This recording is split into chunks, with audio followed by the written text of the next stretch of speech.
तो यहाँ तक हमने लास्ट टाइम पढ़ा था। सिमेट्रिक क्रिप्टो सिस्टम हम स्टडी कर रहे हैं, आज वहीं से कंटिन्यू करेंगे।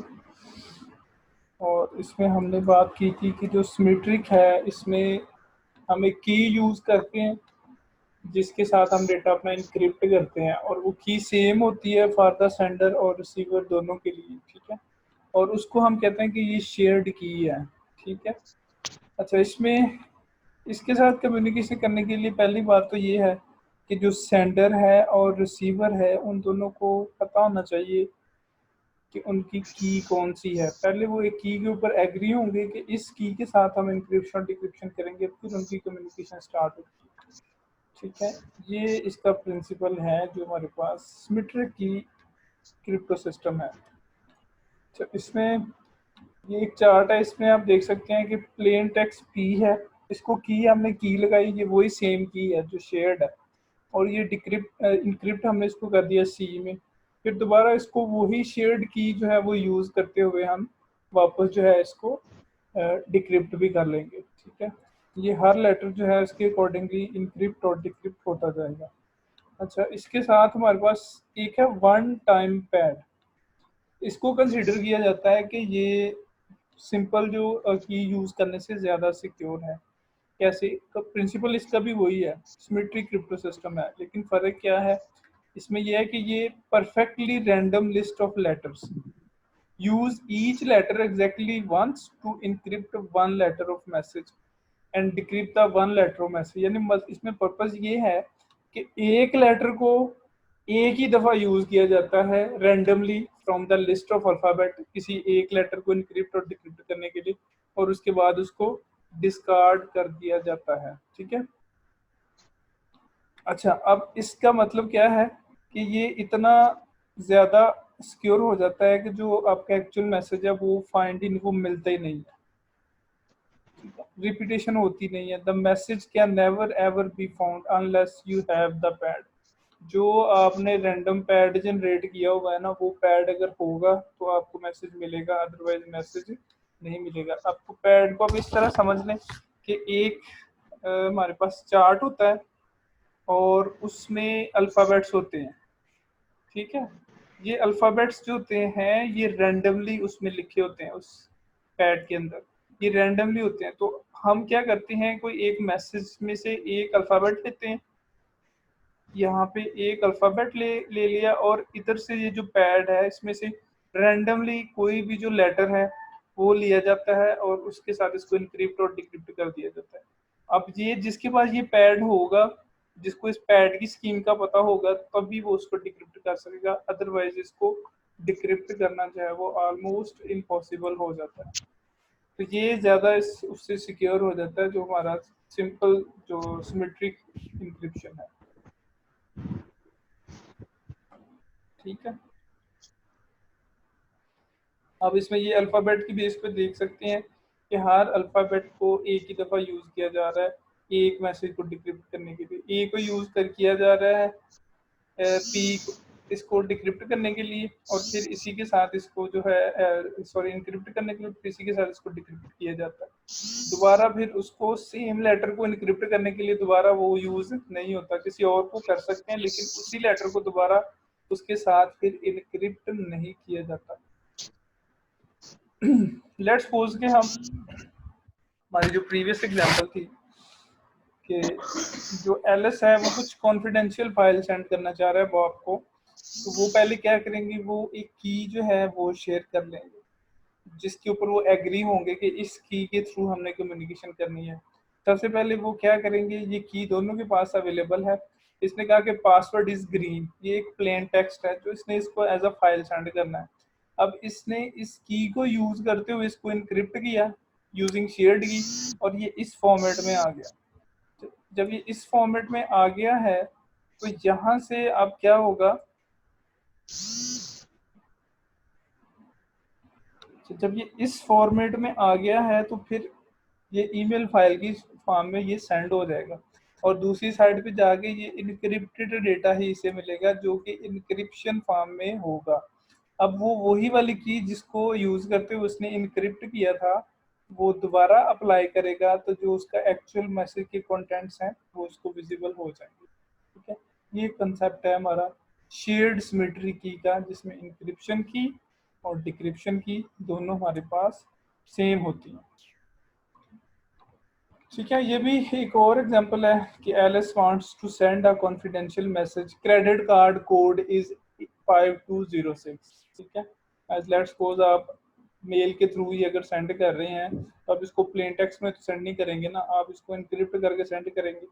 तो वो फिर अगेन वही प्रिंसिपल जो है वो अप्लाई करेगा जो प्रीवियसली हमने देखा कि इस प्लेन टेक्स्ट को क्या कर देगा किसी अनरीडेबल फॉर्म में, उसने उसको क्या कर दिया, इनक्रिप्ट कर दिया। अब इस इनक्रिप्टेड मैसेज को हम दोबारा वही शेयर्ड की यूज करते हुए यहाँ पे उसको क्या करेंगे, डिक्रिप्ट कर लेंगे और हमारे पास जो क्लियर टेक्स्ट पासवर्ड है वो आ जाएगा। ठीक है,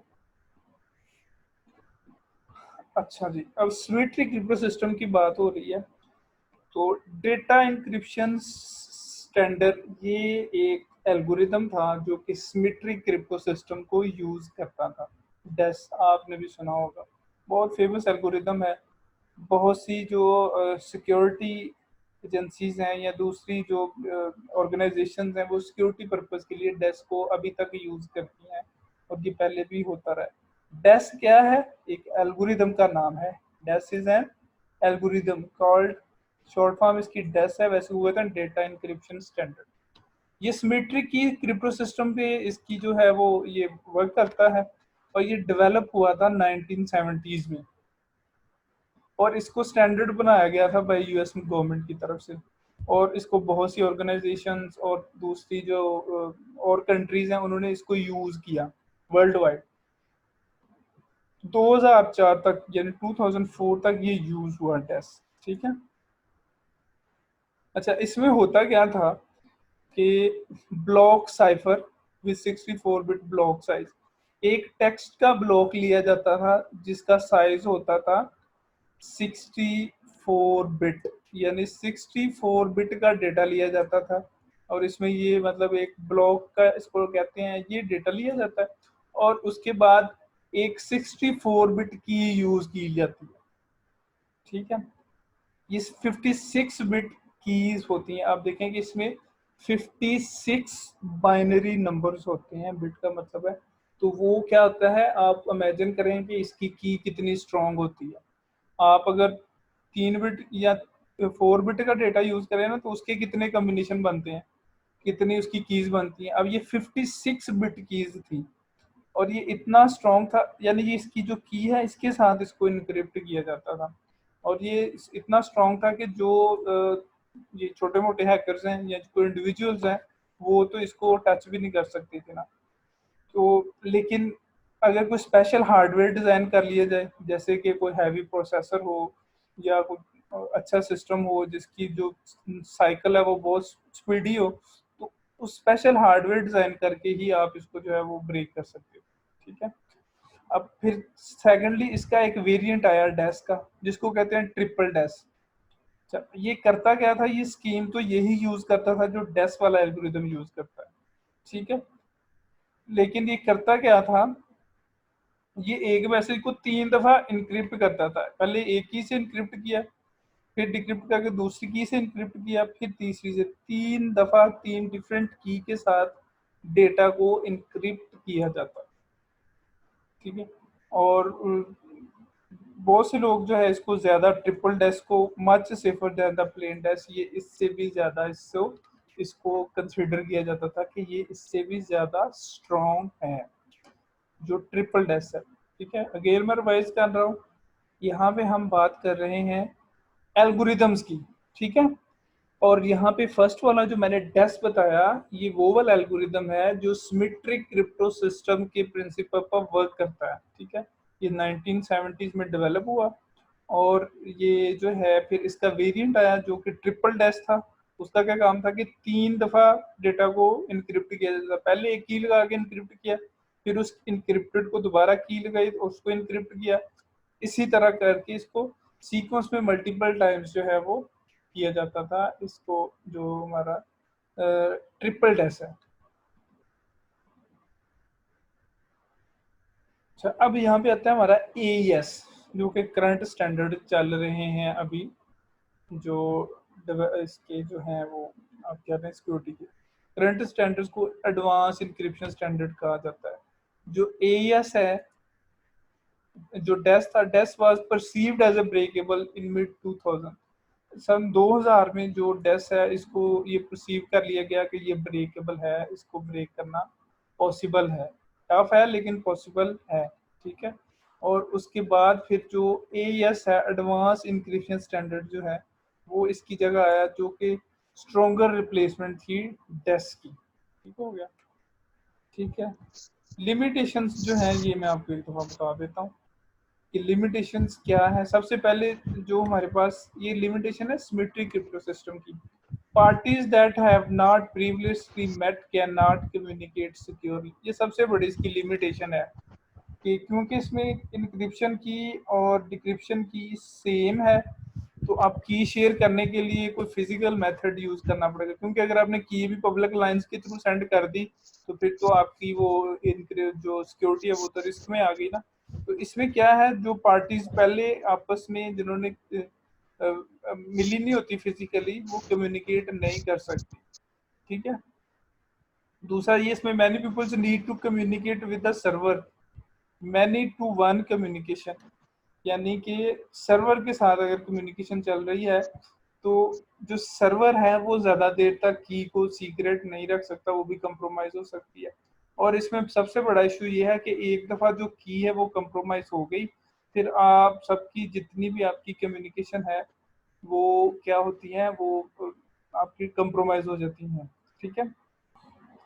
अच्छा, ये यहाँ तक जो है ये इसकी लिमिटेशंस हैं जो हमारे पास हैं इसकी सिमेट्रिक क्रिप्टो सिस्टम की, ठीक है। बाकी जो नेक्स्ट वाली है, ये हमारा और दूसरे एल्गोरिथम है जो कि इससे डिफरेंट है। ये डिजिटल सिग्नेचर से लेके और ये आगे नीचे तक, तो इनको हम अभी नेक्स्ट टाइम जो है वो कंटिन्यू करेंगे। जो हमारा जो इनका एनालिसिस क्या है, किसकी बेस पे, की बेस पे, कि अगर हमने एक जो कंप्यूटर है 40 40 बिट की हमने की जो है वो यूज की है इनक्रिप्ट करने के लिए डेटा को, तो उसके लिए टाइम कितना लगेगा। अगर आपके जो स्पीड है इसकी मिलियंस में आपके, यानी उसके जो जितने आपको सेकंड लगेंगे उतने सेकंड्स यहाँ पे उनकी बात हो रही है कि अगर 40 बिट की है और सिस्टम की जो स्पेंड करेगा उसके ऊपर वो सेकंड्स करेगा, 1000 सेकंड्स स्पेंड करेगा अगर आपके पास 40 बिट की है, ठीक है। अगर 56 बिट की है तो वो क्या करेगा, उसके ऊपर वो आप देखें कि फिर 1000 आवर्स उस पे के ऊपर स्पेंड करेगा उसको ब्रेक करने के लिए। और अगर 64 बिट की है तो फिर वो क्या करेगा, उसके ऊपर 1000 डेज स्पेंड करेगा उसको डिक्रिप्ट करने के लिए, ठीक है। फिर उसके बाद अगर 80 बिट्स की है तो उसको वो ब्रेक करने के लिए उसके लिए क्या करेगा, उसको तकरीबन 1000 ईयर्स स्पेंड करने पड़ेंगे उसको ब्रेक करने के लिए। और अगर 128 बिट की आपने यूज की हुई है तो उसको ब्रेक करने के लिए उसको 1000 मिलियन ईयर्स जो है उसको स्पेंड करने पड़ेंगे इसको ब्रेक करने के लिए।